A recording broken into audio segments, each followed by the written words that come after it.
பிரம்மாவையே சிறையில் அடைத்த ஒரே தெய்வம் யார் தெரியுமா? அதுதான் முருகப்பெருமான்.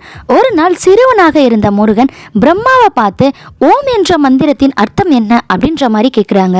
நம்ம பிரம்மாவும் அந்த கேள்விக்கு நிறைய அர்த்தத்தை சொல்றாங்க. ஆனா உண்மையான அர்த்தத்தை வந்துட்டு சொல்ல முடியல.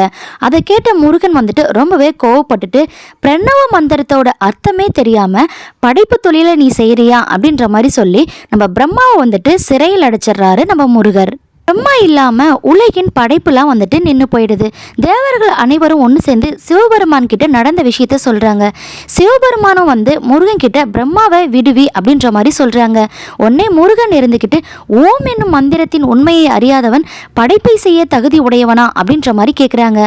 உடனே சிவபெருமான் முருகனிடம் அதற்கான அர்த்தத்தை நீயே சொல்லு பார்க்கலாம் அப்படின்ற மாதிரி கேட்குறாங்க.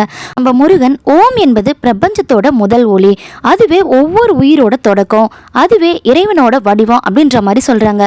அந்த டைமில் பார்த்தீங்க அப்படின்னா முழு கைலாசமும் தெய்வீக ஒளியில் மின்னுது. அதனால தான் முருகன் சுவாமிநாதன் அப்படின்ற மாதிரி அழைக்கப்படுறாங்க. தந்தைக்கே குருவான தெய்வம் முருகப்பெருமான் தான். இந்த மாதிரியான இன்ட்ரெஸ்டான ஸ்டோரியை தெரிஞ்சுக்க மறக்காம நம்ம சேனலை சப்ஸ்கிரைப் பண்ணுங்க.